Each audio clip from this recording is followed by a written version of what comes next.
In the early 18th century, the rising popularity of newspapers and other printed publications resulted in a new medium of expression: political cartoons. Drawings depicting a political situation in an allegorical or cartoonish way, often making some sort of point about the news of the day, or simply making fun of it. While you could draw the actual politicians doing the goofy things, sometimes you needed to personify an entire country altogether. You have Uncle Sam or Lady Liberty for the United States, you have Britannia or John Bull for the United Kingdom, and so on.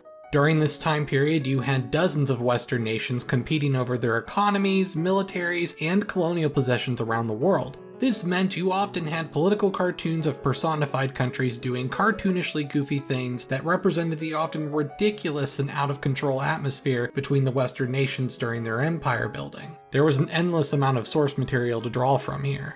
But often whenever the political cartoon was referencing some sort of territorial expansion or dispute, it wasn't uncommon to see the personified countries or their heads of state physically standing on the map and literally fighting over it. It emphasized not only the ridiculousness, but added a level of an almost claustrophobic atmosphere. There's only so much land to go around, but everyone wants more. For those of you who are fans of Poland Ball, this is basically the original style. But eventually a more distinct style rose by the mid-19th century, where this time the maps themselves were personified. Just like how people look up at the clouds and see what images they can see in their shapes, many political cartoonists would do the same with the general outline of countries. While it is true the shapes wouldn't be exact, it'd be close enough to where anyone generally familiar with a map could tell what they were going for. There were many names used for this new style of political cartooning: satire maps, cartoon maps, comic maps, serio-comic maps, allegorical maps, psychological maps, and so on. While there is no precise origin for this style of political cartooning, and debatably in some cases it began before political cartooning altogether, this video is going to look through several notable artists and famous satire maps that show the fun levels of creativity this style has to offer. The transition in style from political cartoons with maps to political cartoons being maps is gradual, but a good early example is this 1854 map by artist Thomas Onwhyn of England. This satire map of Europe shows the start of the Crimean War. The Russian bear is seemingly startled by everyone stubbing its toes in the Crimea. A lot of the illustrations inside the countries are pretty minimal, but nevertheless this map is a good example of the template that would become popular just a couple of decades later. Meanwhile, a popular publication of these type of maps actually came from a Victorian-era teenage girl named Lilian Lancaster. Lilian would make these sketches for fun and amused so many that she got them published in a book by William Harvey in 1868 called Geographical Fun, being humorous outlines of various countries. Inside the book, you'd see art representing the country inside the shape of the map in question, as well as a short poem at the bottom of the page. Some of them would look a little weirder depending on the shape, but they're very fun and creative drawings to look at. My personal favorite is this one of Germany because it's specifically the outline of the German states that weren't a part of Prussia or Austria at the time, so it's a much more difficult shape to make into something creative, but Lilian did a great job here. I'll post a link to the full book on the Internet Archive in the description if you want to look at it later. However, with the unification of Germany by Prussia, it wasn't long before these maps would go back to depicting the entire continent of Europe. Famously, the rivalry between nations and increased militarism resulted in bigger tensions across the continent, and as a result these political cartoon maps would become even more popular. This 1870 map by German artist Arnold Neumann being a good example.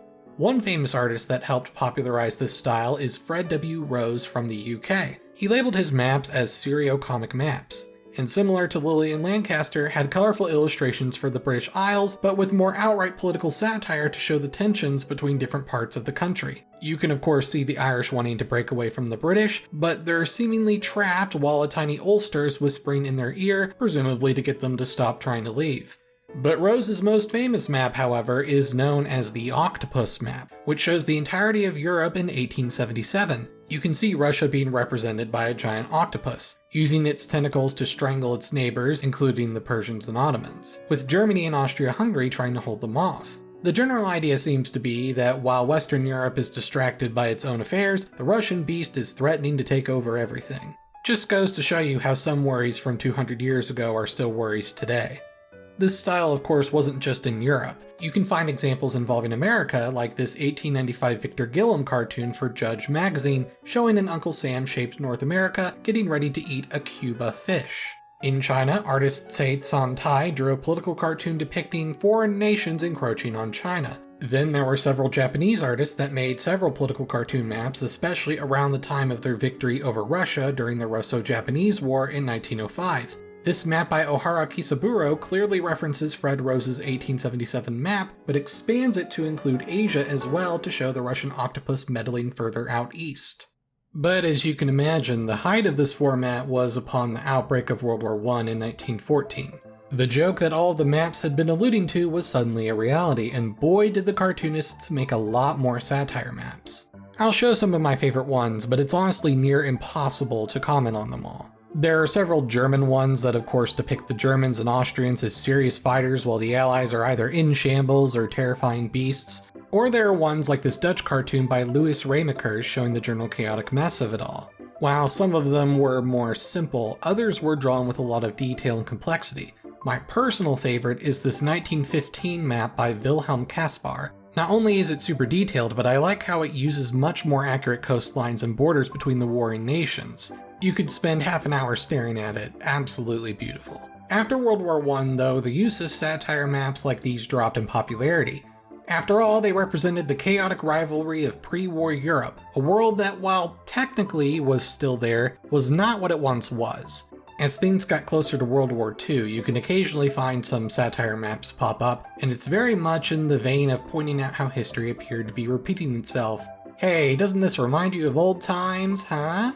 The only major one I could find after World War II in this style is one by David Lowe showing post-war Europe in 1952. Stalin is a giant Soviet train that has ran into Eastern Europe, 2 Irish cats are fighting, Germany is being sawed in half, a lot of political cartoon zingers that you would expect in this sort of thing, but for the Cold War. But since the Cold War became a more chilly affair, the vibes weren't like the 19th century at all, so it makes sense that this style eventually died out.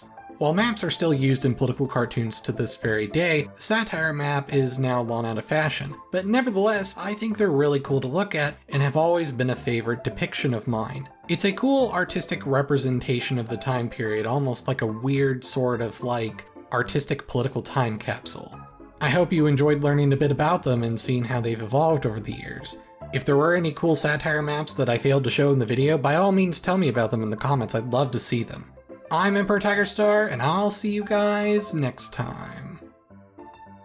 If you like videos like this and you want to see more, you can support this channel by signing up for channel memberships or becoming a member of my Patreon. The support means everything to me and helps keep the channel going. So thank you for watching.